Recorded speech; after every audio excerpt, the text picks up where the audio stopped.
Meus queridos irmãos, a paz do Senhor, eu sou o professor Joseone e neste momento está iniciando EBD em Síntese. EBD em Síntese, este programa, é de inteira responsabilidade do Departamento de Ensino da Superintendência Geral da Igreja Evangélica Assembleia de Deus em Mossoró. E você, meu querido amigo, meu querido irmão, meu querido ouvinte, nos acompanhe pelas mídias sociais, pelo nosso canal do YouTube EBD em Síntese, pela nossa FM Libertadora 96.3 e pela TCM, canais 8 e 38, TV AD Mossoró. Hoje, nossa segunda lição do nosso quarto trimestre de 2023, que tem como título da lição Até os Confins da Terra, pregando o Evangelho a todos os povos até a volta do Senhor Jesus Cristo. Hoje, lição 2, missões transculturais, a sua origem na natureza de Deus.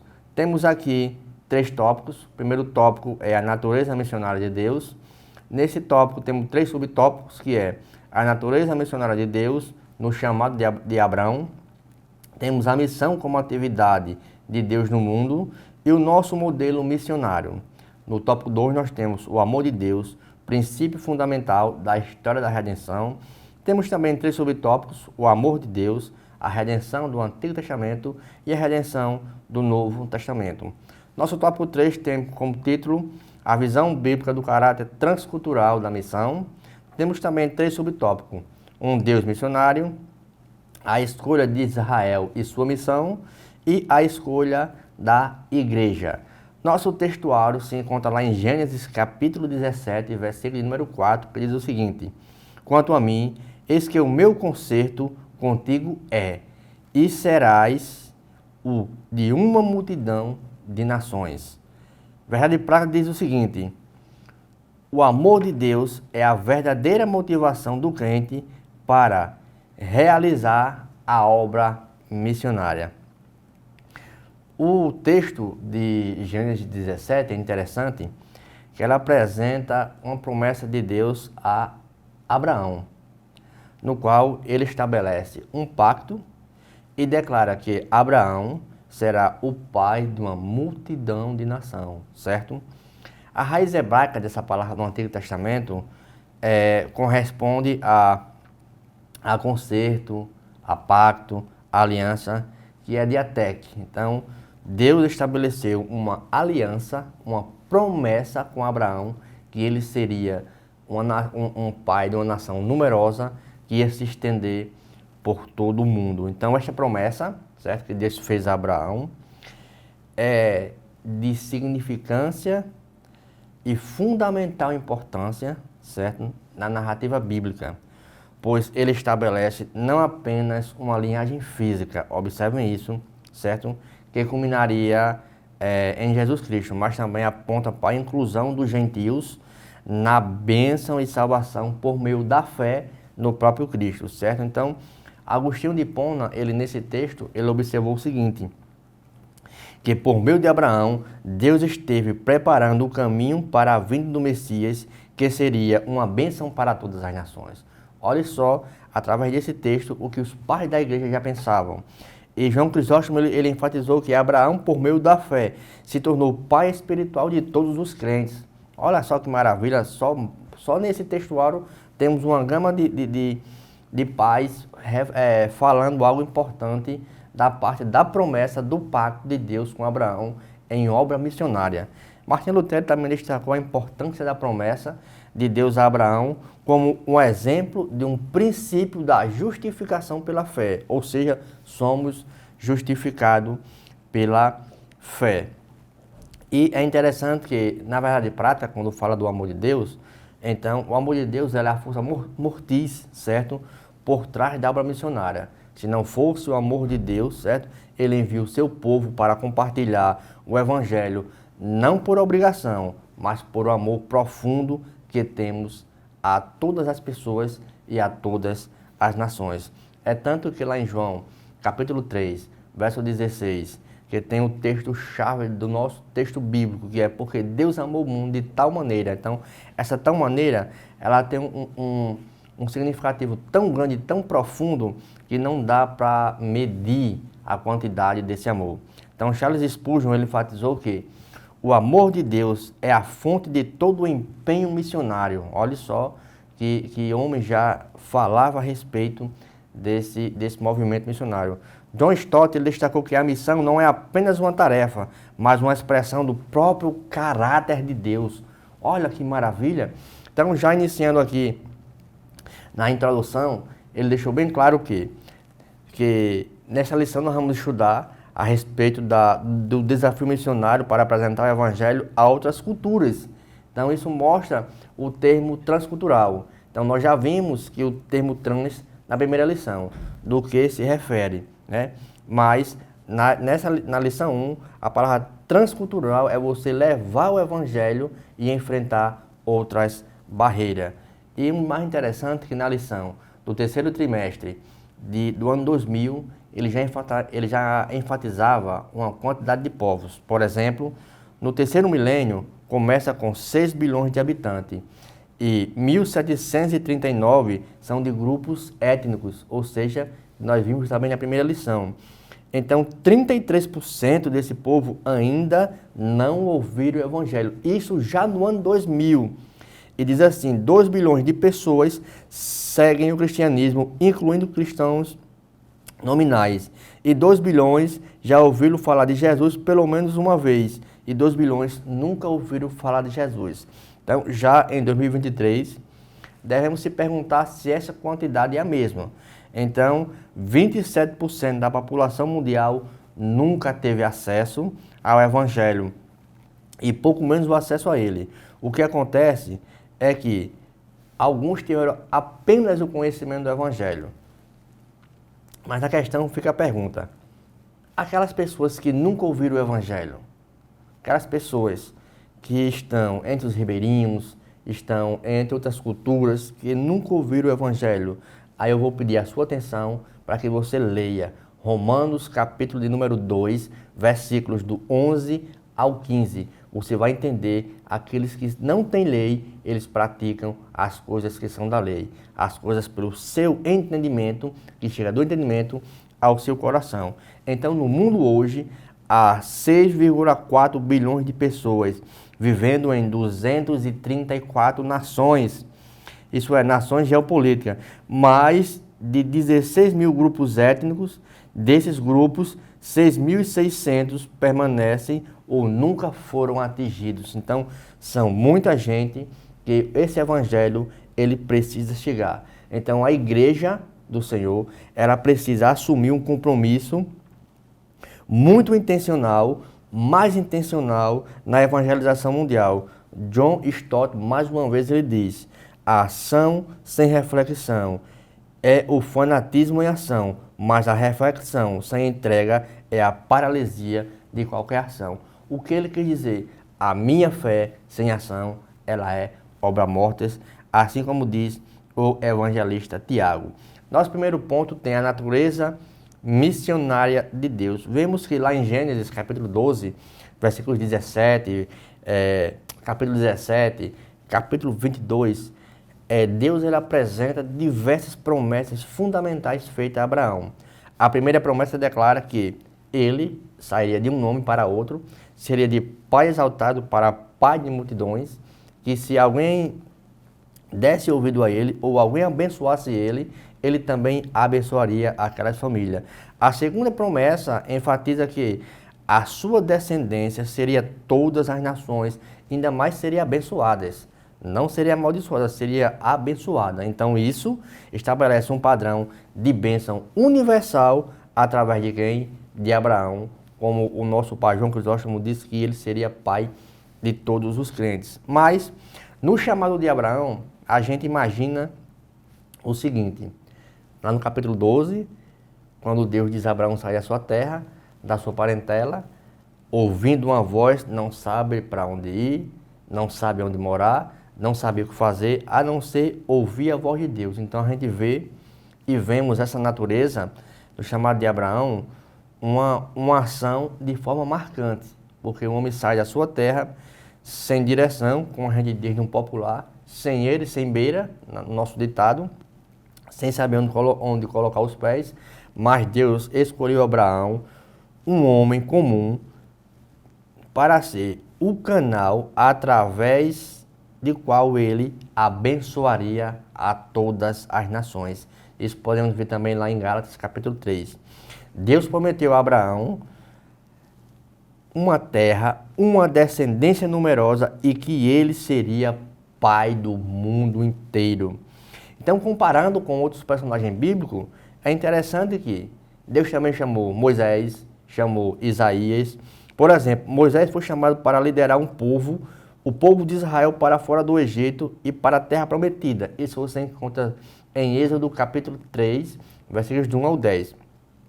Da mesma forma, Isaías foi chamado para ser um profeta, para proclamar a palavra de Deus, certo? E ao povo de Israel. Isso você encontra Isaías capítulo 6, versículos de 1 ao 8. Então, em cada desses casos, vemos Deus escolhendo um indivíduo específico para desempenhar um papel fundamental em seu plano redentor, em seu plano de redenção. Então, o chamado de Abraão tem um caráter único. O chamado de Moisés e de Isaías era o mais específico para Israel. Em momentos específicos da história, o chamado de Abraão tinha e tem implicações universais a todas as nações. No capítulo 17, é crucial a compreensão da missão como atividade de Deus ao mundo, certo? Ele revela Deus como soberano e transcendente, capaz de realizar de forma íntima, certo? O ser humano limitado, assim como Abraão. Então, missão, a gente vê, o nome é apostole, refere-se ao envio com uma finalidade específica. Vemos Deus agindo ali, o termo el, né? Ou theos no grego, enfatizando a sua divindade e a sua soberania. E vemos ali graça, que é um favor imerecido, do qual Deus ele dá a direção a toda a humanidade, certo? Principalmente reconciliando o mundo consigo, ou seja, com o seu filho. Assim como Abraão foi chamado e transformado por Deus para ser parte da sua missão, somos chamados a participar da atividade divina no mundo, proclamando sua graça e sua reconciliação. Nosso modelo missionário, queria que vocês frisassem aqui uma atençãozinha. O modelo missionário, sabemos que esse modelo missionário é o modelo do Senhor Jesus Cristo de Nazaré. Nos dias atuais, a gente podemos ver esse modelo. Jesus ele foi enfático no comentário lá em Lucas, capítulo 4, versículos 18 e 19. Para que ele foi enviado? Jesus veio para anunciar a boa notícia aos pobres, proclamar a libertação aos cativos, dar vista aos cegos, pôr em liberdade os oprimidos, proclamar o ano da graça do Senhor. Ele foi compassivo, serviu os necessitados, ensinou com autoridade, demonstrou o amor de Deus em todas as nações, todas as etnias e todos os povos. Os discípulos foram enviados. Jesus enviou seus discípulos para pregar o reino de Deus, curar os enfermos, ressuscitar os mortos, purificar os leprosos, expulsar demônio. Ele os instruiu aí, semear o evangelho e demonstrar o poder transformador de Deus. Podemos ver isso em Marcos capítulo 10, versículos do 5 ao 8. E agora a grande comissão. Lembrando que essa palavra grande comissão, ela não está na Bíblia, mas se refere ao fato de pessoas irem ao imperativo, ao mandato que o Senhor ele nos ordena. Lá em Mateus, capítulo 28, versículo 18 ao 20. Jesus comissionou seus discípulos a irem a fazerem discípulos de todas as nações, batizando-as a obedecer a tudo o que ele ordenou. Esta comissão é universal e abrange todos os povos, cultura e a igreja do Senhor. Então, no livro Força Pentecostal, diz o seguinte: na atividade salvadora feita por Deus na história da salvação, especificamente a atividade do Espírito Santo através da sua agência, quem? A Igreja do Senhor. Então, meus queridos, logo logo iniciaremos nosso bloco 2 com o amor de Deus, o princípio fundamental da história da redenção. Não saia do seu local, que logo logo iniciaremos o bloco 2. Meus queridos, estamos de volta agora com o bloco 2. Lembrando, não esqueça de dar o seu link, nos acompanhe no nosso canal EBD em Síntese, no nosso canal do YouTube, na nossa rádio Libertadora FM 96.3 e dos canais da TCM 8 e 38. Lembrando que esta aula ela não substitui a aula presencial aos domingos. Tópico 2 diz o seguinte: o amor de Deus, o princípio fundamental da história da redenção. Podemos ver esse tópico, poderíamos até só pensar do amor de Deus. Não é apenas um atributo de Deus, mas uma parte essencial da sua natureza. Jamais se afasta dele. Ele não apenas demonstrou o seu amor, ele é o amor. Como está escrito nas suas cartas, João escrevendo isso bem detalhado. Isso significa que sua afeição não conhece limites culturais ou éticos, nações, nada, sendo igualmente estendida a todos os seres humanos. Lá em João 3:19, o texto é claro: Jesus ele não condena ninguém, pelo contrário, as pessoas que escolhem o seu próprio caminho. Então, o amor de Deus ele é um tema central da Bíblia, sendo uma expressão da sua natureza essencial. É um amor transcendente que transcende a compreensão humana. Por exemplo, o amor de Deus ele é universal. A Bíblia afirma que Deus é amor, isso implica na sua natureza intrinsecamente amorosa. Ele demonstra para toda a humanidade quando deu seu Filho Jesus. O amor específico a Israel. Deus também demonstra um amor particular por Israel no Antigo Testamento. Escolheu Israel como um povo especial de Deus para ser uma bênção para todas as nações. Renova as alianças, a gente vê várias alianças, como você tem no começo lá de Abraão. Ao longo do Antigo Testamento, vemos Deus renovando suas alianças com Israel, isto é, testemunho do seu amor constante, sua fidelidade, mesmo quando o povo falha em cumprir a aliança, né? E lá em João ele diz: veio para o que era seus e os seus não o receberam. O amor revelado por Cristo, essa é a prova de amor máxima e a essência do amor divino. Então,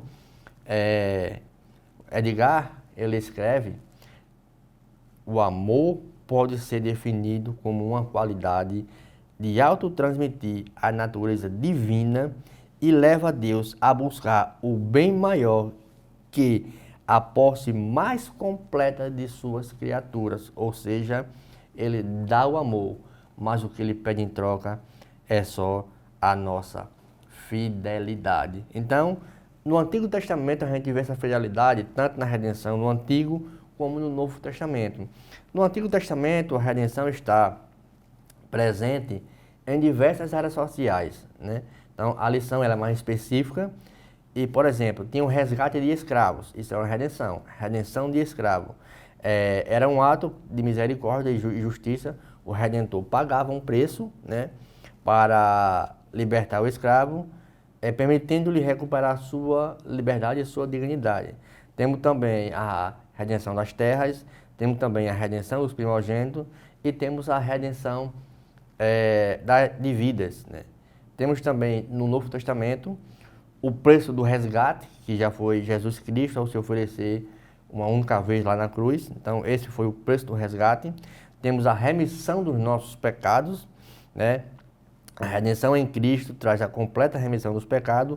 Somos lavados e purificados pelo seu sangue, sendo reconciliados com Deus. Olha só que maravilha. Temos também a obra redentora de Cristo. No Novo Testamento é enfática essa eficácia da obra redentora de Cristo na cruz do Calvário. Sua morte não foi em vão, mas um ato consumado na redenção para todos os que creem.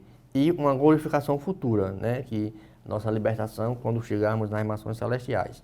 A experiência plena da redenção será consumada na seguinte vinda do nosso Senhor e Salvador Jesus Cristo. Nesse momento, todos os crentes serão glorificados, recebendo corpos transformados e desfrutando da plenitude do Espírito Santo. Então, meus queridos, esse amor de Deus, ele transcende a nossa compreensão, tanto no Antigo quanto no Novo Testamento. 1189 capítulos. Vemos o amor de Deus através de muitas pessoas, de muitas das nações, pedindo apenas fidelidade.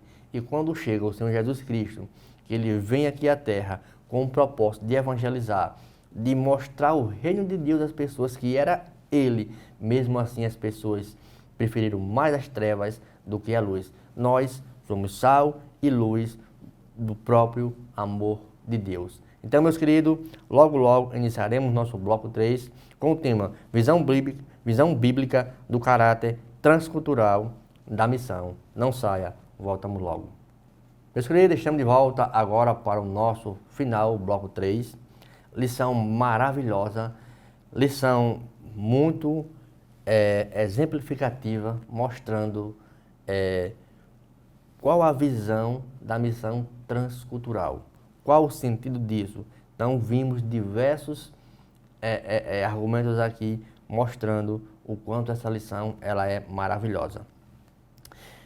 Bloco 3, visão bíblica do caráter transcultural da missão. Aqui diz um Deus missionário. Vimos da primeira lição, desses dois tópicos agora, que Deus é um Deus missionário, que isso está na sua própria natureza, no seu próprio amor, que Deus é missionário. Então, no Antigo Testamento, como nós vimos, nos apresenta um Deus que não se restringe a uma nação específica, apesar dele chamar Israel, né? Mas se revela como um Deus missionário, interessado em toda a humanidade. Por exemplo, vemos logo a queda do homem. Logo após a queda de Adão e Eva, Deus já começa a demonstrar a sua natureza missionária ao prometer o quê? Um Redentor que viria para restaurar aquela comunhão perdida. Isso a gente vemos em Gênesis 13:15. Mesmo diante da desobediência humana, Deus já estabeleceu um plano de redenção, como vimos no bloco anterior. Então, Deus não desiste do seu propósito de salvação. Mesmo assim, o homem desobedeceu a Deus, aí veio o quê? Dilúvio. Então, no episódio do dilúvio, vemos o juízo de Deus sobre a corrupção de toda a humanidade. No entanto, sua graça e misericórdia também se destacam ao preservar o quê? A vida de Noé, de sua família, proporcionada por uma chance também a toda a humanidade. Mandou Noé fazer uma pregação para o povo crer que ia vir um dilúvio. O povo não creu. Então, isso mostra o amor de Deus para toda a humanidade. Vemos também nesse ponto a eleição de Abraão. Então, Deus escolheu Abraão não apenas para abençoar, mas para cumprir o quê? Um propósito, certo? Que esse propósito seria maior e também que vinha bênção através desse propósito para todos os povos. Isso a gente já viu em Gênesis 12:3. Então, é nesse momento que vemos claramente estratégia de quê? Missionária de Deus bem se desenvolvendo. Olha só, Adão e Eva tinham um plano, Noé tinha um plano, chama Abraão, ele elege Abraão. Então, Abraão planeja o quê? Deus planeja usar uma nação específica para abençoar e alcançar todas as famílias da terra. Sai Abraão da terra de Uz e lá ele faz aquela, como já foi dito, sai da sua terra, da tua parentela, que eu vou te mostrar uma coisa melhor para você. Então, a escolha de Israel e a sua missão foi justamente nesse propósito. Então, a história de Israel também mostra vários desafios enfrentados pelo povo de Deus, pelo povo de Israel. Ao invés de permanecer fiel a Deus, muitas vezes Israel se desviou do caminho, principalmente na idolatria e na desobediência. Então, isso levou a várias consequências sérias, como o exílio na Síria e, posteriormente, o cativeiro babilônico. Então, na história de Israel, nos ensina sobre a importância de manter um relacionamento íntegro com Deus. Isso mostra para a igreja hoje. Então é através de Israel que nós sabemos como é que devemos permanecer entre o homem e Deus. Assim como Israel foi chamado para ser um exemplo para as nações, nós também somos chamados para viver de forma que nossa fé e obediência atraiam outros para Deus. Olha só, então é através de nós que os outros vão se chegar a Deus. Então devemos lembrar que Deus não escolheu Israel por causa de alguma superioridade inerente, pelo contrário, mas por sua graça e propósito soberano, porque Israel era uma das menores nações. Mas mesmo assim, diante de tudo isso, a vontade de Deus era que a nação de Israel fosse um povo sacerdotal que adorasse a Deus com um propósito. Lá em Êxodo capítulo 19, versículos 5 e 6, o Senhor disse para Israel: olha que maravilha! Agora, pois, se diligentemente ouvirdes a minha voz e guardardes a minha aliança, olha só, a aliança justamente que ele fez com Moisés, com Abraão, com Isaac, com Jacó, então sereis a minha propriedade peculiar dentre todos os povos da terra, porque toda a terra é minha, e vós me sereis um reino sacerdotal e um povo santo. Então, olha só o que a redenção de Deus ele nos proporcionou.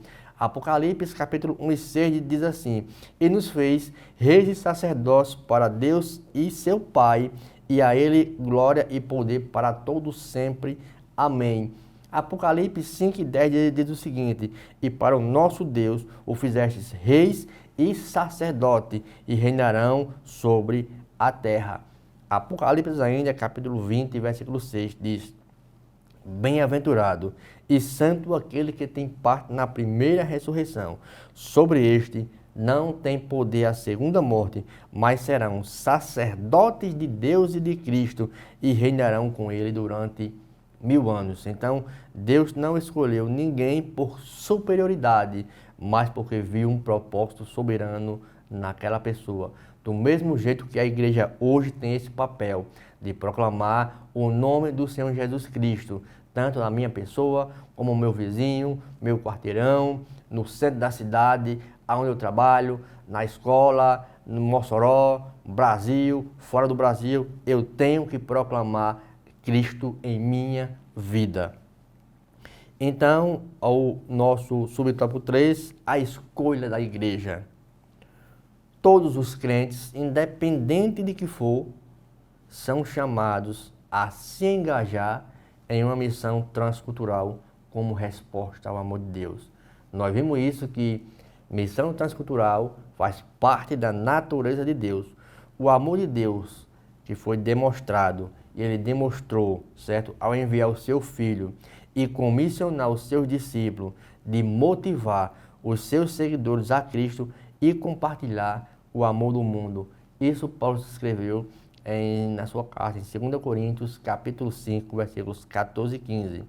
Em Romanos, capítulo 10, versículos 13 ao 15, ele também incentiva a proclamação do Evangelho e o envolvimento ativo para que todas as pessoas tenham a oportunidade de ouvir a mensagem da salvação. Porque a fé, ela vem pelo ouvir e ouvir esta palavra maravilhosa, que é a palavra de Deus, certo? Então, orar pelas nações, apoiar os missionários, participar de projetos humanitários e aprender sobre diferentes culturas são maneiras concretas de ser parte de uma missão transcultural, estendendo o amor, o alcance de Deus para todas as pessoas. Então, ao compreender e internalizar esses temas que foi falado, certo? Temas de várias referências bíblicas, os crentes são capacitados a se engajar de forma mais eficaz na missão transcultural, sendo agentes ativos na proclamação do Evangelho e no testemunho no amor redentor do Senhor e Salvador Jesus Cristo. Meus queridos, chegamos ao final, mas lembrando, Esta aula, ela não substitui a aula presencial aos domingos. E não esqueça, nos acompanhe pelas mídias sociais, pelo nosso canal EBD em Síntese, pela Rádio Libertadora 96.3 e pelos canais da TCM 8 e 38. Fique com Deus, a paz do nosso Senhor e Salvador Jesus Cristo. Amém.